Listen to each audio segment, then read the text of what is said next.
윤석열 대통령이 탄핵 심판 선고일이 오는 4월 4일로 잡히면서 긴장감이 감돌고 있는 가운데 탄핵 사유의 핵심이었던 12.3 비상계엄을 헌법재판소가 어떻게 판단할지 관심이 쏠리고 있습니다.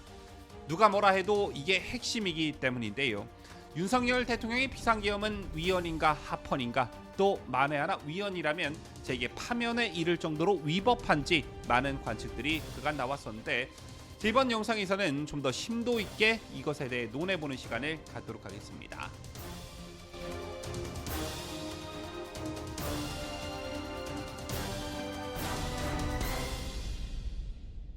시청자 여러분 안녕하십니까? 뉴스데일리 베스트 미네코입니다. 헌법재판소가 드디어 오늘 윤석열 대통령 탄핵 심판 선고일을 4일로 지정하면서 탄핵 소추안 접수 111일 만에 사건을 매듭짓게 됐습니다. 앞서 다른 방송에서도 여러 정보지들을 추려서 여러분들께 보도를 해드렸습니다만, 여러 가지 정황적인 측면을 봤을 때 탄핵 기각 쪽에 힘이 실린다, 이런 조심스러운 예측을 여러분께 말씀을 드렸습니다.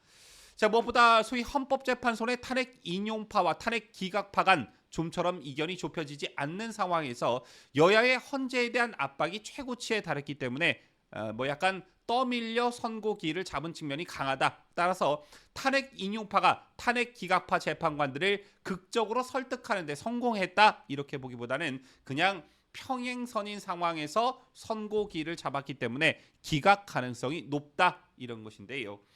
자, 미니멈 5대3 기각 또는 맥시멈 4대4 기각, 이런 관측들이 대세를 이루고 있습니다. 어쨌든 그간 기록을 새롭게 갈아치우면서 탄핵 소추안 접수 111일 만에 사건을 매듭짓게 됐는데요.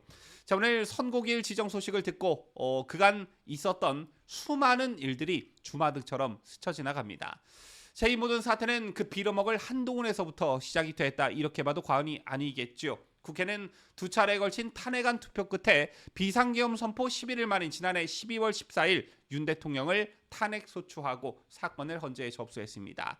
일주일 앞서 열린 1차 탄핵안 투표는 여당 의원들이 표결에 참석하지 않아 불성립됐지만 2차 투표에서는 한동훈계의 가담이 있었기 때문에 가능한 부분이었습니다. 그 이후 헌법재판소는 12월 27일과 1월 3일 두 차례 변론 준비기를 끝으로 본격적인 변론에 착수했는데, 1월 14일 열린 1차 변론에서는 당사자인 윤 대통령이 출석하지 않으면서 4분 만에 끝이 났고, 이틀 뒤 열린 2차 변론부터 본격적인 공방이 시작됐습니다. 이때까지도 출석하지 않았던 윤 대통령은 지난 1월 19일 소위 내란 우두머리 혐의로 구속이 됐고, 이틀 뒤 열린 3차 변론부터 헌재 심판정에 직접 출석했는데요. 4차 변론부터 10차 변론까지는 본격적인 증인 신문이 시작됐습니다. 양측의 주장과 서면 증거 요지 발표를 들었던 9차 변론을 제외하면 총 6번 변론에 16명의 증인이 나왔는데, 이건 역시 기울어진 운동장이었습니다. 윤석열 대통령의 방어권은 헌법재판소장 문영배에 의해 발언권이 제한됐고, 대통령 측의 증인 신청은 번번이 기각되기 일쑤였습니다. 하지만 일방적으로 흘러갈 줄 알았던 헌법재판소 분위기가 반전되는 어떤 일종의 터닝포인트 계기가 있었는데, 5차 변론부터 10차 변론까지는 하루에 3, 4명의 증인이 심판정에 출석했습니다.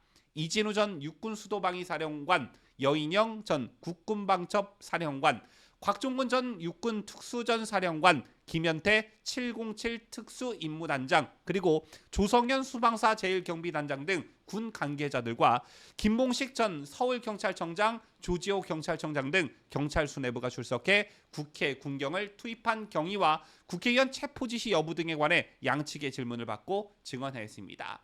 또한 국무위원으로는 김 전 장관 외에도 이상민 전 행정안전부 장관, 한덕수 국무총리가 증인 출석해 비상계엄 직전 열린 국무회의학원에 증언했었죠. 자, 그런데 그 과정에서 대다수의 증인들이 그동안 언론에 알려졌던, 특히 좌파 언론에 알려졌던, 그리고 검찰 조사와 다른, 전혀 결이 다른 윤 대통령에게 절대적으로 유리한 증언들을 쏟아내면서부터 분위기가 바뀌기 시작하더니 결정적으로 곽종근 특수전사령관의 회유 협박에 의한 증언 오염 논란, 그리고 이른바 홍장원 매무의 조작설이 불거지면서 헌법재판관들도 이를 눈여겨보기 시작했고, 12.3 비상계엄이 내란이라는 민주당 측의 주장과 논리는 서서히 차츰차츰 무너지기 시작했습니다. 자, 실제 8차 변론에 출석한 조태용 국정원장이 홍 전 차장 진술에 의문을 제기하자 헌법재판소가 5차 변론에 이어 10차 변론에서도 홍 장관을 다시 부르는 등 관심을 나타내기도 했죠. 자, 그리고 결정적으로 헌법재판소 평의에 영향을 미치는 1대2 사건이 벌어지기도 했는데 지난달 7일 서울중앙지법이 윤 대통령에 대해 구속 취소 결정을 내리면서 헌법재판소 탄핵 심판 결정에 어떤 커다란 변수가 될 것이라는 전망이 우세했습니다. 자, 아마 이때부터 잠자코 있던 민주당이 부들거리기 시작한 게 아닌가 싶은데요. 어쨌든 이번 윤석열 대통령의 탄핵 심판의 핵심은 누가 뭐래도 12.3 비상계엄의 위법성과 위헌성입니다. 물론 한덕수 권한대행 탄핵 심판에서마저 파면 의견을 냈던 정계성 같은 재판관이야 뭐 묻지도 따지지도 않겠지만 조금이라도 상식 있고 양심 있는 재판관은 도저히 그럴 수 없다라는 것인데요.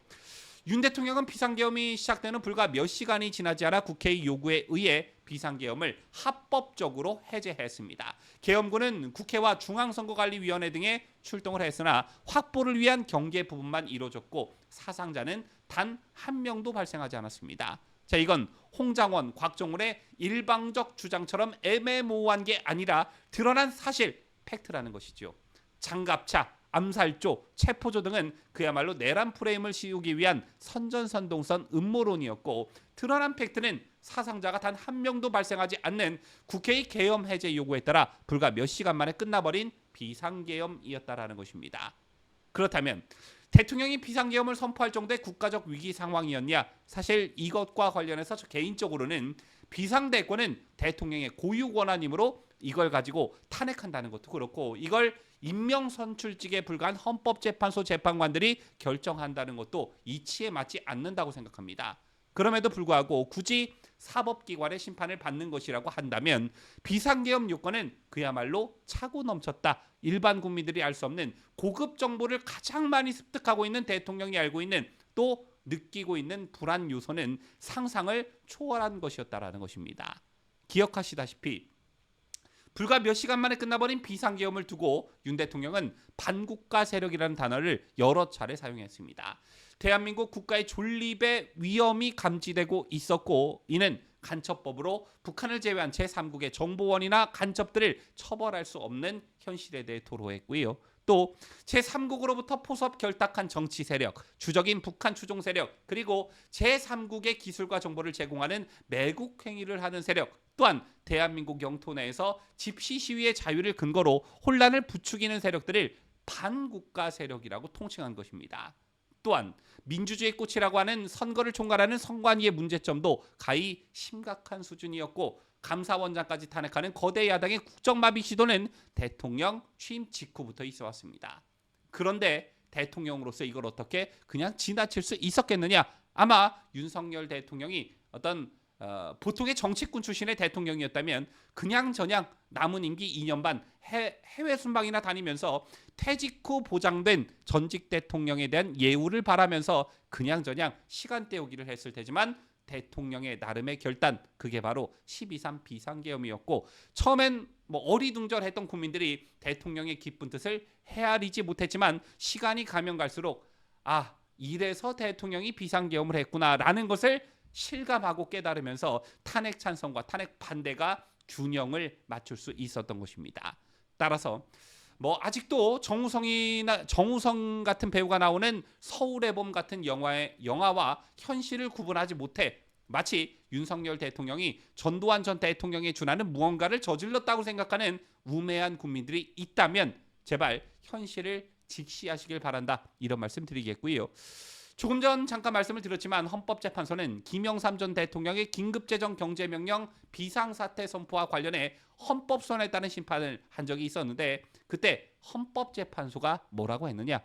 정치적 행위마저 사법부에서 판단할 수 있다면 사법부의 힘이 입법부와 행정부에 비해 훨씬 커져 권력 분립 또는 삼권 분립의 원칙을 위협할 소지가 있다라고 했습니다. 주제넘게 헌법재판소가 대통령의 고도의 정치 행위를 판단할 수 없다라는 것이었는데요. 어찌저찌 해서 결국 탄핵 선고일까지 잡힌 마당에 없었던 것으로 무효 선언을 할 수는 없겠지만 민주적 정당성이 대통령에 비해 현저히 떨어지는 헌법재판관들이 국민이 직접 뽑은 대통령을 파면하는 일, 이런 말도 안 되는 일이 벌어지지 않을 거라 확신합니다. 지금까지 저는 자유대한민국을 수호하는 뉴스데일리 베스트 민앵커였습니다.